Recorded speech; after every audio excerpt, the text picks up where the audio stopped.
You guys got top three of Aaron, Jacob, and Matt Holt. Just kind of wondering if anybody's kind of emerged. I know you want to be able to rotate guys that, keep them fresh for game and for the season. Anybody emerging as that number 4, number 5 guy at linebacker for you? Yeah, I would say Jared Casey, without question, has been had a good fall camp for us and continues to grow and develop in our system. And Josh Rudolph is the other guy that's been there taking reps. Those are the 5 guys that we have right now that are in the rotation of working with our 1s and our 2s throughout the week. So, like the group, there's obviously got several new faces there that haven't played a lot of football here. So just excited to get those guys out there on Saturday and let them go. I wanted to ask a similar question about cornerbacks. I think you talked about safety the other day with Lewis and Josh, but a cornerback, obviously, Ohio State's got a lot of, their wide receiver room is really tough and one of the, biggest keys to kind of beating them. And just, I guess, a cornerback with so many new faces, just, who's kind of emerged, like what's the rotation kind of looking like? Who are you going to be leaning on Saturday? Yeah, it's as I mentioned, we got several new faces in the whole secondary, but Jameer Johnson, is really a guy that has come on. He's had a really good fall camp. Kobe Minor, we mentioned him before. Really excited about where he's at, and he's definitely going to be playing a lot of football for us Saturday. And Jamari Sharp is a guy that's been here, but was young last year as a true freshman. So as a redshirt freshman, has length and speed, and so he's really emerged as one of our top guys, and just excited about him. And then Nick Toomer is another new guy that has been really impressive during fall camp. Just a guy who's come here, he's got lots of length. Played a lot of football at Stanford and had an injury there that is really kind of now back from that full speed. It's been a couple of years ago, and he's now back to where he was before that, and playing with a lot of confidence, and just really excited to be able to have him with us. A guy we recruited really, really hard the first time and really wanted him out of high school, and he now is coming to us, 4 years later, and just feel like as a whole group, JoJo Johnson's also is the guy in that mix that's gotten a lot of reps during fall camp. And then James Mons also is a guy that we've also repped. So we got 6 guys there that have taken lots of reps for us. And so probably going to have about 3 or 4 of those guys. We're going to play quite a bit on Saturday, as you mentioned, playing one of the best receiver corps in the whole country. And that's a group that's going to get tested early and often, and we've got to step up and play very, very well. Jackson, yeah, just with all the new faces on defense, do you expect to rotate more defensively than maybe you have in the past, or do you view week 1 as maybe more of an audition for playing time than past week 1s? Or I guess just how do you view that dynamic? Yeah, that's a good question. I think it kind of depends. We're definitely going to rotate the D-line just because that's just what you do in that position, for sure. Numerically and as well, just keeping those guys fresh. But, in the secondary, I think more because of having so many new guys. We're just trying to, we've still have not had a game yet. So getting these guys to see how they perform in a game is going to be big. So you're probably going to rotate some guys early on and see how they respond, and then play the hot hand. The guys that are playing the best and seem to be doing the most positive things. But I think you're going to see quite a few faces out there, in the secondary, getting different guys involved, and just want to do a great job of getting a chance to evaluate them as well. I know it's a big game because it's a conference game. It's the first game. It has all those things, but it is also your first one that you're having as a team. And scrimmages are great, but they're not full live, football game. So I just think that we're going to have to expect us to play a lot of guys, especially in the back end and up front.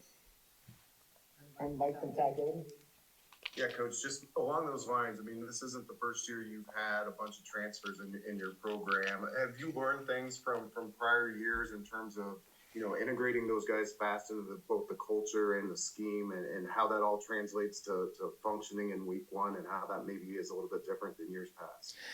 Yeah, I think you do learn things for sure. And I think that the biggest lesson is in the process of getting them here, getting the right guys, and the guys that fit with you. And I think it speeds up that ability to get them connected to your culture, connected to your team, get them to buy into what you're doing. It happens at a higher rate when the guys, already fit what you're looking for. But once you get them here, I think just trying to do as many things as we could possibly do for those guys to spend time together away from football, both with our coaches and with each other. And we've kind of relied relied on that heavily to get our guys. I think this summer for us has been huge because of having the new OTA schedule that we have and the opportunity to have our coaches with our players, as I've described already, with them over the summertime, especially during the month of June. Some guys didn't get it till June. And so being able to spend that time with them in both football and away from football has been big. And then I've already mentioned the accountability teams that we do that are cross-positional, sides of the football, just trying to get guys connected with one another, because once again, at the end of the day, you're trying to build the best team. And the best team is a team that's connected, it's player-led, and a team that really truly, has each other's back, and that's what we're trying to create here as a culture, from no matter what year it is. But obviously when you have a bunch of new guys, the end result, the end goal is no different. How you get there has to be a little bit modified. Todd and Zach. The new clock rules in college football, how do you feel like that might influence not only Saturday's game, but all the games? How did it kind of influence your scrimmages? And what are your thoughts on the rules? Some coaches have come out against it, some for it. Where do you stand on that? Yeah, it is, I think, probably to be determined. We've had a handful of games last weekend. I've heard anywhere from 7 to 12 snaps it reduces in a game. I guess we'll have the data here real soon once we have several more games being played. As a defensive coach, I've heard all the offensive coaches complain about it because they want more snaps. As a defensive coach, you're always trying to find ways to keep your defense off the field and shorten the games, but at the same time, I think when you think about the reasons why they're doing it, obviously we all know from a practical perspective, they're not going to cut out the commercials, because that's how things are, financed. And so, but at the same time, a way to shorten the games a little bit and some of the wasted time that can happen in the length of a game in college football, which I think they've become very, very long for a variety of reasons. So, I'm not necessarily against it. I'm anxious to see how it really impacts it a lot. I know we've had two scrimmages with officials here, and it does feel a little different. The way I kind of look at it is if an offense is able to stay on the field and sustain long drives, you can eat a lot of clock up, from a game. And that's really a thing. I think it can hurt a team if you can't get off the field, and a team's allows if your defense can't get off, and that's a problem for your team, not getting enough touches for your offense and enough series for them to be able to produce points. So I think it will have an impact on the game. I guess the degree to how much is to be determined. We'll see, because obviously it's an NFL rule that they've been using. And so when you get in the last 2 minutes, obviously we have normal clock rules. So I don't think it's a major change as far as there's going to be a massive difference in games, but I do think they're going to be a little shorter, a few less snaps. And like I said, that the offenses that can stay on the field and keep that clock moving will shorten the game for sure. Zach, last minute. Hey, Coach. I'm just wondering about game day responsibilities and how they've changed from last year. Well, for me, game day, obviously I'm not calling the defense. So major emphasis on, the clock, the managing the clock, the timeouts. I obviously always had to do that before, but just do it as I was doing everything else. I'm still going to rely on, we have our staff divided up to do a lot of things from the press box and keep track of all the information that I need to have to make great decisions in regards to, punting the football and going forward on fourth downs and being able to be more involved in offense and, not having to go back and attend to some of the corrections that are being made in between series defensively. So I won't be doing that.